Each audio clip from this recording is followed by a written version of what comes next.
Fakti ICTV and Vikna STB are working for you. I am Tetiana Vysotska. Hello. 5 people were injured in the Odessa region. Around 1 p.m., Russia attacked civilian infrastructure in the Odessa district with strike drones. A massive fire broke out. 2 of the injured are in serious condition. The regional military administration reported a targeted attack. Residential buildings, a Nova Poshta branch, and a grocery store were damaged. Several private cars caught fire. Our film crew is currently there clarifying the consequences of the attack. All relevant services are working at the scene. The injured are receiving the necessary assistance. Chernihiv was under heavy Russian attack all night. Around 2 in the morning, 15 explosions were heard in the city, according to the city head. One of the enterprises was targeted. The Russians also struck 5 summer cottages. Windows were blown out in 6 apartment buildings. And in the morning, in the Novhorod-Siversky district, a woman was killed and a man was injured. A strike hit a farming enterprise. One of the buildings caught fire, and although firefighters quickly extinguished it, casualties could not be avoided. The day before, 7 villages on the border were under attack. As a result, 2 people were injured. Among them was a 40-year-old woman who was at the cemetery in Snovsk. The police published photos showing that the enemy deliberately launched drones at the graves. Meanwhile, a video of a targeted Shahed drone attack on a tractor working at one of the farms has spread across social media. 6 people were injured in the Dnipropetrovsk region. Today, the Russians struck Pavlograd with drones. 6 private houses were damaged. There were no casualties. However, in Nikopol district, as a result of nighttime shelling in the Chevonori-Horivka community, 3 people were injured, including a 17-year-old boy. 3 people were also wounded in the Sinelnikove district. 1 woman was hospitalized. Private homes and cars were damaged in the communities. The Russians launched 163 attack drones at Ukraine last night. According to the Air Force, most of the drones were Shaheds. Our defense forces managed to destroy 150 drones in the north, south, and east of the country. Unfortunately, 8 drones hit 7 locations, and in 4 more places, debris fell. The enemy attack is still ongoing. According to monitoring channels, there are still enemy drones in the airspace. The number of attacks on the front line has increased significantly. Yesterday, the General Staff recorded 296 combat engagements along the entire line of contact. The epicenter of the confrontation remains in the Donetsk region. The enemy carried out the most attacks in the Pokrovsk and Kostiantynivka directions. With the appearance of greenery, the Russians are trying to gather unnoticed and then launch assaults. Along the line of contact, the enemy is actively striking with drones and aerial bombs. In the Zaporizhzhia region, the hottest area is Hulyapol. There 35 attacks took place. Tension also remains high in the Kharkiv and Sumy regions. At the same time, the defense forces struck 7 areas with enemy personnel the day before. During the day, in the Sloviansk direction, Russian troops tried to break through our defenses 8 times. Among those who are repelling the enemy there and firmly holding their positions are the paratroopers of the 7th Air Assault Corps. The repair company of the 81st Brigade not only gets restored equipment back on track, but also installs upgraded protection against FPV drones.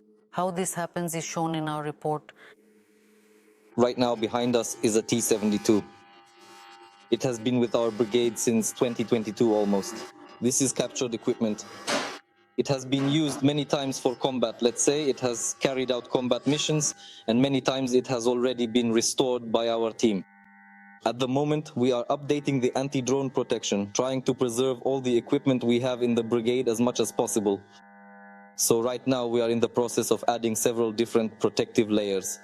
And technically speaking, let's just say that we are thoroughly modernizing the entire tank to ensure it is much better suited to handle the rapidly evolving and high-intensity combat conditions found on the modern battlefield today.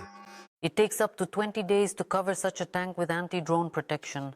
You need at least a 3-layer frame, and on top of that, so-called brooms made from unraveled steel cable are welded on. Then electronic warfare systems are installed. The greater the distance we can successfully position the explosion away from the vehicle, the significantly more advantageous it becomes for both the personnel inside and the vehicle itself. It might sustain some minor damage. The damage will be so minimal that, let's say, even a direct hit, when it happens to an NTLB, a Hummer, or a Kozak, doesn't actually cause any harm. In reality, we've managed to save a lot of equipment. Right now, the guys are working not only with tanks, but also with American Strikers, several modifications of Ukrainian Cossacks, and military pickups. The Kozak is the quickest to work on. We've already studied it in different models. Basically, they're all identical. The team is well coordinated. Everyone knows exactly what they need to do. For Alexei, this job isn't new. In civilian life, he already had experience as a welder. The only thing he complains about is having problems with his eyesight. On September 30th, that's when I came here from training. In 2022, yes. I was drafted on July 28, 2022. Then I completed basic military training, then specialized training, and ended up here. I have, quite a long service record. I worked for 25 years at the scientific plant at NTMZ. Then I worked for 3.5 years in a contracting organization. And after the contracting organization, my last job was as deputy director in the municipal services in Sviatohirsk. The guys not only repair but also evacuate equipment from the battlefield, often under the threat of new drone strikes. They evacuate equipment, Cossacks, Strikers, Lavras. Sometimes, though very rarely, self-propelled artillery units, because they're heavy and I just can't lift that much weight myself. When it's a really heavy load, I use a rigid tow bar to pull it so the winch cable doesn't snap. We evacuate from wherever we're told to.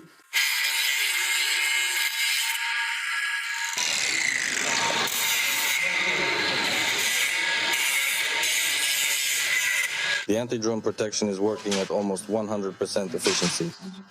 It works every day, so our vehicles can come and go, and all the guys are safe and sound. Maxim Chesilo, Yevgeny Dro, reporting especially for Fakti STB United News. Last night, there were explosions and fires in several regions of Russia, as well as in temporarily occupied Crimea. For the 5th time this spring, the city of Tuapse in Krasnodar Krai was among those under attack. Locals are posting videos of explosions and smoke over the city on Telegram channels. At least one strike hit the area near the oil refinery, according to Russian social media channels. It is unknown whether the facility itself was damaged. Meanwhile, reports of a missile attack are coming from Taganrog. This has also been confirmed by the local mayor. The Russian Telegram channel Astra claims that the target was an aircraft repair plant. A fire broke out on its premises. It hit right on target. Where did it go? It hit the house. A missile flew in, 2 missiles actually. Oh my god. Well, the siren didn't even go off. A black column of smoke also rose over Voronezh. According to OSINT analysis by Astra, there is a fire in the area of the Baltimore military airfield. Russia regularly uses it to launch strikes against Ukraine. The local governor stated that air defense destroyed 2 high-speed targets. The temporarily occupied Crimea was also under attack. This was confirmed by the Gauleiter Razvozayev. The Telegram channel Krymsky Vita reports that the headquarters of the Russian Black Sea Fleet's Air Force in Sevastopol was targeted.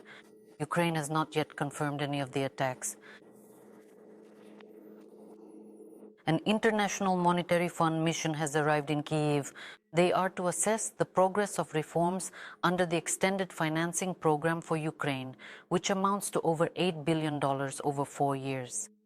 The mission members met with government officials and politicians, discussing the necessary steps to accelerate the approval of reforms, including the possible introduction of VAT on inexpensive parcels from abroad and a tax for sole proprietors. The taxation of parcels was part of the so-called large tax package, which is one of Ukraine's commitments to the IMF. But yesterday, the Verkhovna Rada failed to pass the bill.